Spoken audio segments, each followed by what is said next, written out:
Family court amendment bill 2022 के लिए आपने मुझे बोलने का मौका दिया. It is not related to Maharashtra, but yes it is come to this parliament sir.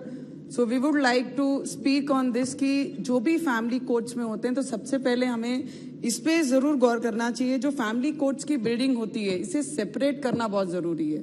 जब भी एक आधा फैमिली कोर्ट का विषय आता है कोर्ट में तो वहां पे छोटे छोटे बच्चे अगर उनके साथ आते हैं तो बाकी जो क्रिमिनल्स उस कोर्ट में आते हैं उन्हें देखकर एक अलग सी माइंडसेट बच्चों में निर्माण होता है और उससे बहुत ज्यादा आने वाले समय में उन फैमिली में बहुत ज्यादा प्रॉब्लम्स आने के संकेत हैं. तो इसलिए अगर फैमिली कोर्ट की बिल्डिंग अगर सेपरेट करते हैं प्रीमाइसेस, क्योंकि वहां बैठने के लिए उन्हें जगह नहीं होती है, वॉशरूम जाने के लिए जगह होती नहीं है, बच्चे अगर छोटे हैं, कोई 1 साल का लेके आता है, कोई गोद में लेके आता है, कोई साथ में 3 साल 4 साल का बच्चा है, तो उसके लिए वो सब सुविधाएं होनी वहां पर बहुत जरूरी है. और ये फैमिली कोर्ट है. अगर क्रिमिनल को बच्चा देखता है या फैमिली के सामने आता है तो बहुत सारी इश्यू होते हैं.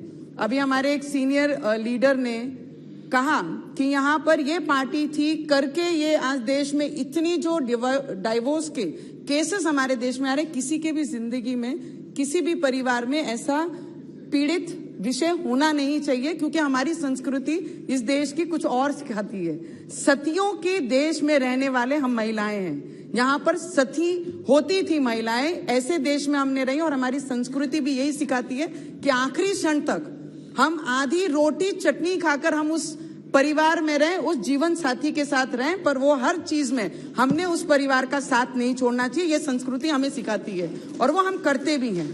1% हमारे देश में ऐसी महिलाएं, अगर वो जिस तरीके से बता रहे हैं, it is from the party to whom I support in this parliament house sir. But कभी कभी ऐसी चीजें आ जाती हैं जो आप डाइजेस्ट नहीं कर सकते हैं. अगर आप बोलेंगे कम्युनिस्ट माइंड के लोग थे या कांग्रेस दिमाग के लोग थे इसलिए आज डिवोर्स को इतना बढ़ावा मिले, नहीं सर. हमारे संविधान ने लिबर्टी दी है हमारे राइट्स के लिए, हमारी लड़ाई के लिए हम लड़ सके, वो राइट्स हम लड़ रहे हैं. पर उसके साथ साथ में सर एक रिक्वेस्ट मैं मंत्री महोदय को जरूर करना चाहूंगी.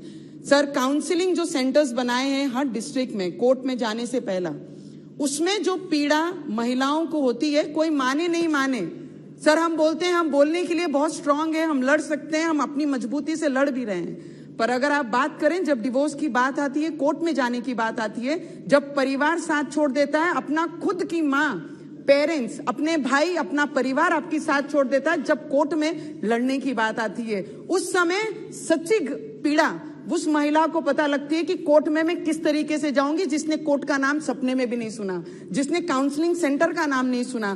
तो ऐसी महिलाओं के लिए जब काउंसलिंग में जाती हैं तो बहुत सारी एनजीओस काम कर रही हैं. मैं ये नहीं कह रही कि एनजीओस अच्छा काम नहीं कर रही हैं सर, एनजीओ अच्छा काम कर रही हैं. अगर उसकी जगह पे कोई एक्सपर्ट्स, एडवोकेट जो एक्सपीरियंस है वो अगर काउंसलिंग करेंगे तो मुझे लगता है जो समय 10-10 साल का कोर्ट में लगता है सर, अगर किसी की भी शादी टूटती है, डिवोर्स होता है उस एज में, 30 एज में, और 10 साल अगर उसको कोर्ट में लगते हैं, आधी जिंदगी उसकी निकल जाती है सर. उसका रीमैरिज करना, उसका दूसरा संसार बिछाना बहुत मुश्किल होता है. तो उसके लिए भी हमें सोचना चाहिए सर कि उन्हें जो पीड़ा होती है काउंसलिंग सेंटर से लेकर कोर्ट में जाने से लेकर कोर्ट में अलग अलग बातें, समाज में समाज के ताने, पुरुष को बहुत कम सहना पड़ता है, महिलाओं को बहुत ज्यादा सहना पड़ता है सर. उसके बारे में अगर हमने सोचा, this is not related to this bill, पर मैं ये चाहूंगी सर कि काउंसलिंग सेंटर में एक्सपीरियंस एक्सपर्ट्स लोगों को अगर आपने बिठाया, कोई रिटायर्ड एडवोकेट्स को बिठाए, तो उन्हें काउंसलिंग करेक्ट तरीके से वो दे सकेंगे और महिलाओं को बहुत बड़ा फायदा उनके भविष्य के लिए हो सकेगा sir. This is a very good bill.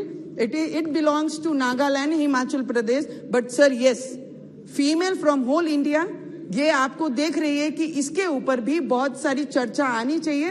जो समस्या महिलाओं के लाइफ में आती है, फिर वो यंग एज हो या मिडिल एज हो या 50 क्रॉस करती हो, उसका ध्यान हम सभी को रखना बहुत जरूरी है. बिकॉज यस, महिला is the power of this India और हम महिलाओं को ऐसे कमजोर होने नहीं दे सकते.